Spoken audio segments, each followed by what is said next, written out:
முடிஞ்சிச்சு. எனவேதான் 4வது நாள் கல்லறைக்கு முன் வந்துவிட்டு ஆண்டவர் சொன்ன, மரியாள்கிட்ட சொன்ன, மார்த்தாள் இடத்துல சொன்ன முதல் காரியமே, நீ மூடி போட்டதை புரட்டுன்றார். நீ மூடி போட்டதை புரட்டு. வாங்கிட்ட எத்தனை நாள் நான் கேட்க வரல. பொதுவாக ஒரு ஹாஸ்பிட்டலில் நாம் செக் பண்ணிவிட்டு இன்னொரு ஹாஸ்பிட்டல் போகும்போது அங்கே டாக்டர் கேட்குற முதல் காரியமே, போன ஹாஸ்பிட்டலில் தந்த ரிப்போர்ட்டை, ஆமே அங்கே என்ன ரிப்போர்ட் அதை பார்த்துட்டு தான் அடுத்த ரிப்போர்ட். அவங்க ஆண்டவர் ரிப்போர்ட்டை பார்த்து கிரியை செய்கிறவர் அல்ல. ஹல்லேலூயா. ஆண்டவரே, இந்த சூழ்நிலையில் வந்து ஒரு ரிப்போர்ட்டை காட்டு, என்ன கண்டிஷன் பார்ப்போம், அந்த கண்டிஷனை பார்த்து கிரியை செய்கிறவர் அல்ல. ஆமென். பெரும்பாடுள்ள ஸ்திரீ வந்து வஸ்திரத்தின் ஓரத்தை தொடும்போது ஆண்டவர் உனக்கு ரிப்போர்ட்டை காட்டு, ரிப்போர்ட்டை பார்த்துட்டு நான் சுகம் தருவேன்ல, சுகம் கொடுத்து தான் ரிப்போர்ட்டையே சொல்ல வைக்கிறார். எத்தனை பேர் இந்த காலை நேரத்தில் நம்புறீங்க? என் ரிப்போர்ட் எல்லாம் கர்த்தர் மாற்ற போகிறார். என் வாழ்க்கை குறித்த ரிப்போர்ட் இன்னைக்கு மாற போகுதுன்னு விசுவாசிக்கிற உள்ளங்கள் நல்ல கைகளை தட்டி ஹல்லேலூயா. ஆமென். வியாதியின் விளக்கங்கள் வேண்டாம், மருத்துவ அறிக்கைகள் வேண்டாம். வியாதியின் சொல்ல மருத்துவ அறிக்கைகள், மருத்துவ அறிக்கைகள், வஸ்திரத்தின் ஓரம் தொட்டு வல்லமை, வஸ்திரத்தின் ஓரம் தொட்டு. வலது கரத்தை உயர்த்தி சொல்லுங்க, மரித்த காரியம், மரித்த காரியம்.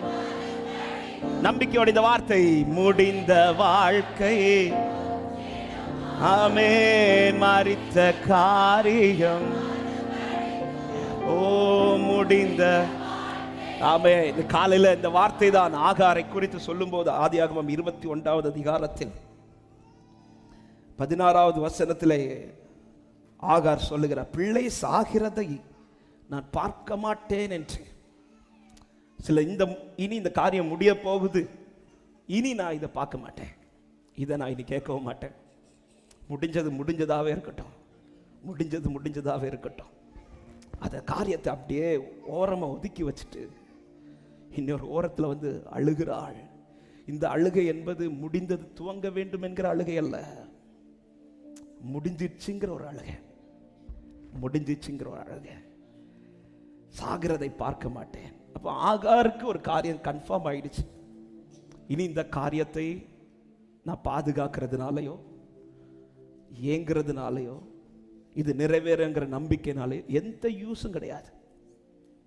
ஆகாருக்கு தேவனை குறித்த சரியான தெளிவு கிடையாது. அவள் சாகிறதை பார்க்க மாட்டேன் என்று சொல்லி ஓரமா பிள்ளையை படுக்க வச்சுட்டு வந்துட்டா.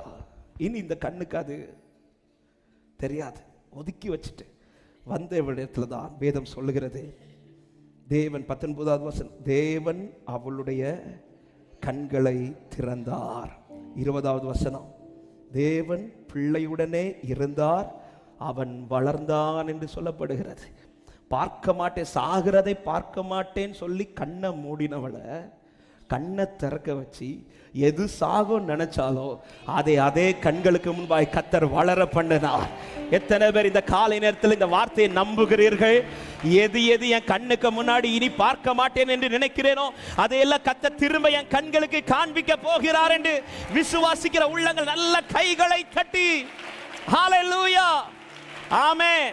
ஏன் இந்த காலை நேரத்தில் இந்த வார்த்தையை சொல்லுகிறேன் என்றால் ஆகாருக்கு ஆண்டவர் இப்படி செய்வார்னா.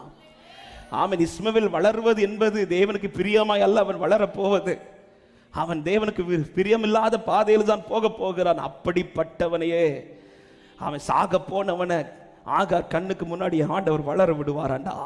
அவருடைய இரத்தத்தால் மீட்டெடுக்கப்பட்ட தேவ பிள்ளையே, என் கண்களுக்கு முன்பாய் கர்த்தர் தீமை அனுமதிக்க மாட்டார் என்று நம்புகிறவர்கள் நல்ல கைகளை தட்டி, எந்த நிலையில் இருந்தாலும் என்னை திரும்ப உயிர்ப்பிக்க வல்லவர், நான் ஆராதிக்கிறவர் என்று நம்புகிறவர்கள் ஹல்லேலூயா, ஹல்லேலூயா.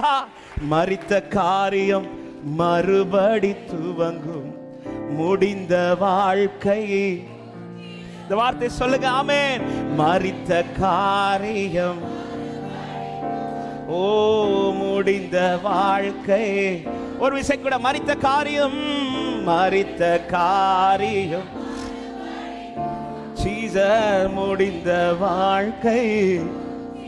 மரித்த காரியம் மரித்த காரியம் ஆமென் முடிந்த. அந்த கொன்னை வாயுடைய செவிடனை இயேசுவினிடத்தில் கொண்டு வரும்போது கொண்டு வந்தார்கள் என்று வேதம் சொல்லுகிறது. கொண்டு வந்தாங்கன்னா நிறைய பேர் கைப்பிடிச்சு அவனை கூட்டிட்டு வராங்க. இந்த சரீரத்திலே நிறைய கரங்கள் ஆல்ரெடி பட்டிடுச்சு. அந்த கரங்கள் பட்டதுனால அவன் பலவீனம் மாறவில்லை. அந்த கரங்கள் அவன் சரீரத்தில் பட்டதுனால, அவன் வாழ்க்கையில் பட்டதுனால எந்த மாற்றமும் இல்லை. எனவே தான் வந்தவர்கள் என்ன சொல்றாங்க, ஆண்டவரே நீங்க கை வைங்க, நீங்க கை வைங்க. ஆமென். அவர் செய்த முதல் காரியமே அத்தனை கையிலிருந்து அவனை முதல்ல தூக்குறார். இனி இந்த காரியத்தில் ஒரு விடுதலை உண்டாகணும்னா வேற எந்த கைப்பட்டாலும் நடக்காது, அவர் கைப்பட்டா மட்டும்தான் நடக்கும். ஆமென்.